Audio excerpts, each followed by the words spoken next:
Thought I'd do a quick review on the KM Tactical stainless steel guide rod. It was on sale for $8.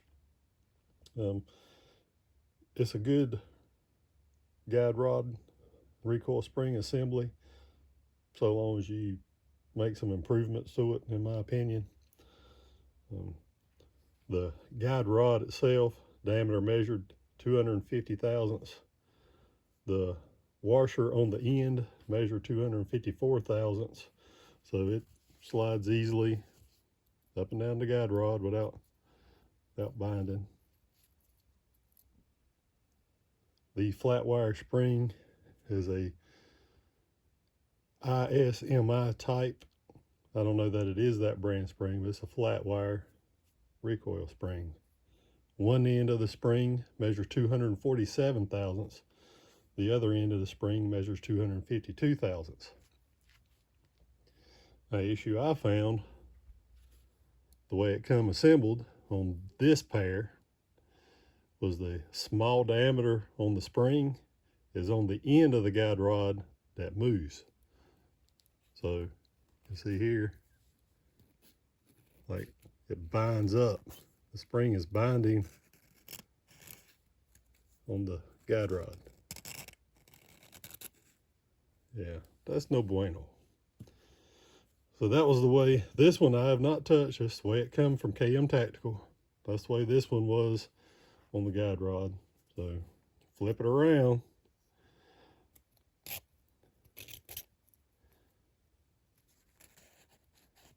No binding.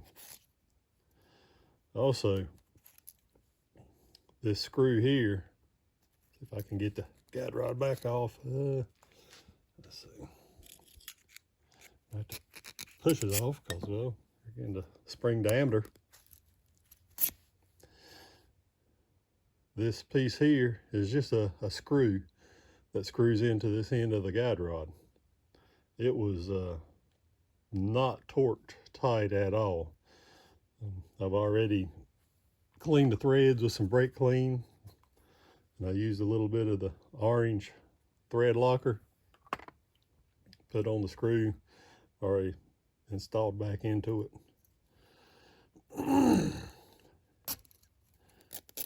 But with it installed the correct way, it functions just fine.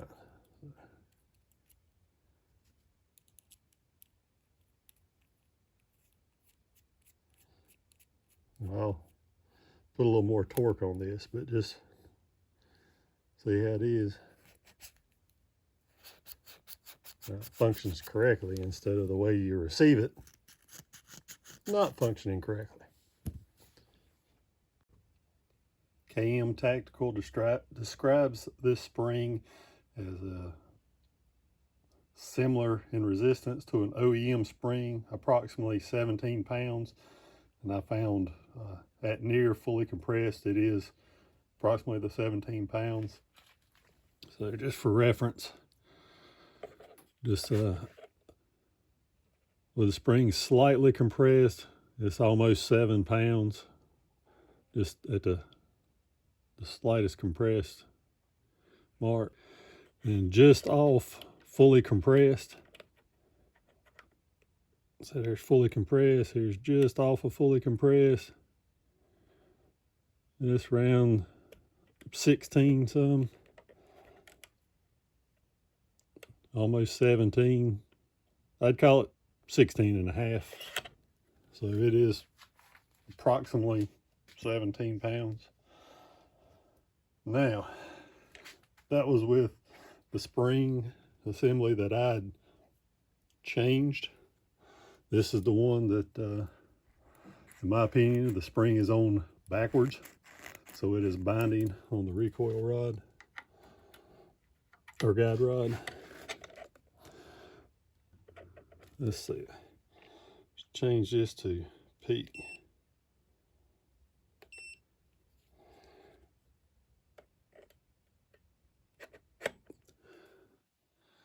So instead of 7 pounds, just slightly compressed, we're 9.5. That's because that spring is binding on the guide rod. They're just over 9 pounds.